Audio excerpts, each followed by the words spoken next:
کتاب این قسمت رو پیاده کردیم که اینجا به این شکل در واقع ما میتونیم یه روت بهش بدیم به نام ادمینستور که اینجا ما ادمینستور رو هم درست کردیم و کنترلرش رو هم درست کردیم. کتاب اوکی اومد. خب اینجا اگه بزنم کتاب اوکی رو میاد دیگه نیومدیم بقیهش رو هنوز درست میکنم. خب من ریکوستش رو نساختم و باید بیایم اینجا کلیر و پیش مثلا آرتیزان make request و create مثلا admin request. خب پیش آرتیزان serve و بره برای اجرا کردن. ما ریکوست رو یه دونه بهش اضافه شد 100% و اینجا ما هم این رو true میکنیم. بعدا میفهمید چرا و الان در موردش صحبت کنیم. ما چی داریم توی صفحه رجیستر؟ یه فول نیم داریم. میتونیم در واقع بیتوین بذارید براش required باشه. خب دیگه حالا زیاد سخت نیست. و ایمیل داریم که میتونه در واقع مقدار ولیدیشن ایمیل رو براش بذارید، مثلا بگم دو ایمیل نیست required هم باشه و پسورد و ایمیج عکس اینها رو میتونیم براش قرار بدیم. خب بیایم و اینها رو شروع کنیم دونه دونه قرار دادن. حالا زیاد سخت نیست ولی خب تکرار تمرینه دیگه. حالا اینجا بیاد ما فول نیم رو من فقط در واقع فول نیم رو براش ریکوایر بذارم. حالا مقدار بقیهش رو قرار نمیدم. خودتون میتونید قرار بدید یه با توجه به ساله که حل کردید بعد بتونید. ایمیل هم همینطور فقط ریکوایر بذارم که ریکوایر باشه. مقدار بعد از ایمیل مقدار پسورد رو هم بذارید.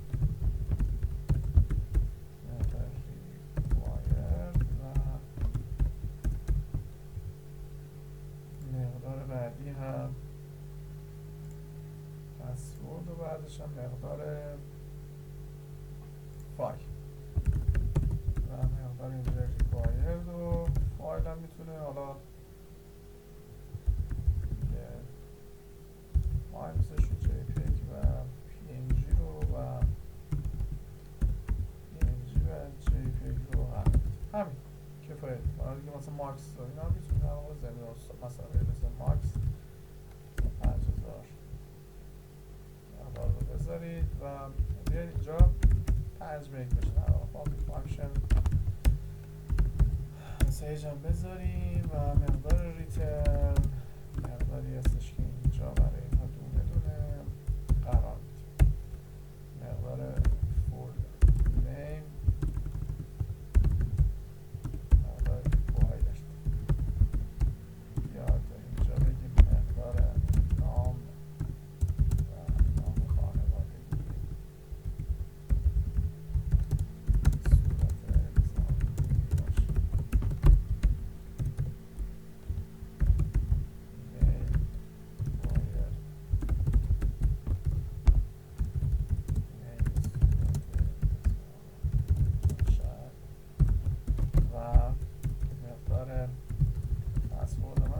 یا حالا میتونید خیلی چیزا دیگه اضافه کنید. من فعلا فقط در حد همین یه فرض کنم بلدید کلمه امور به صورت انسانی باشد چه چیزی برای این و در نهایت مقدار فایل مقدار ریکوایردش رو مقدار مثلا فایل به صورت انسانی باشد این هم قرار بدید و باشه که مقدار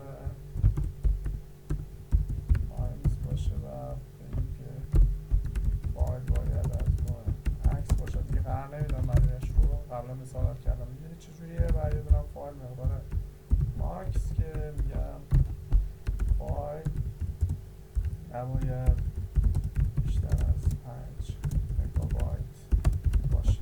خب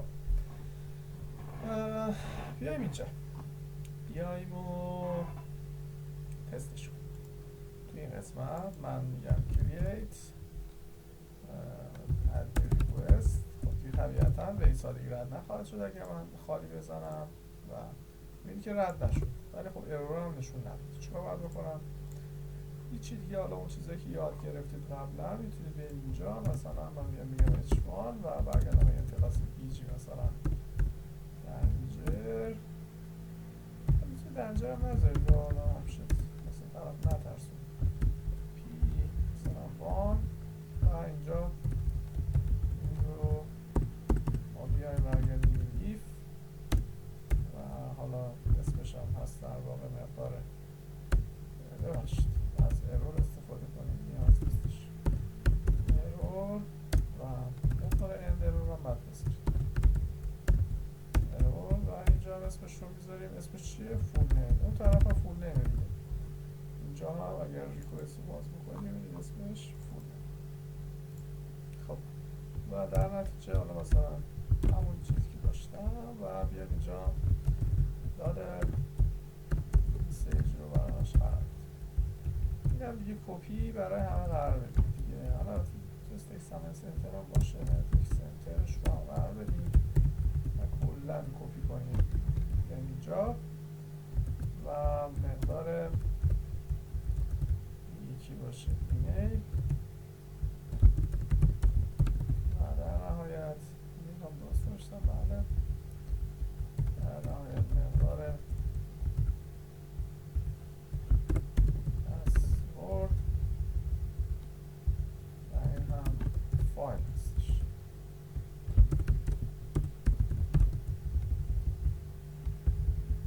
و به این شکل خب رفرش میکنیم به این شکل خیلی زیبا شد. این دوتا پرن ها دیگه نشون میده. اشما خیلی بزرگی براش. من هر سری اشما میذارم یادم که اشما این و این همینطور و این هم همینطور و این هم همینطور. خب بیایم اینجا رجیستر رو بزنیم میبینید که بهتر شد. خب این رو میتونید خالی کنید یا مثلا خالی بشه پسورد هم همینطور و بزنید و بیاد به این شکل قرار. خب حالا بریم تو قسمت بعدی که اطلاعات رو ببریم و تو اینجا رجیسترش بکنیم و بعد دیگه در واقع ورود بکنه خروج بکنه اینا رو میتونیم یا آس بنویسیم دیگه ازش استفاده کنیم.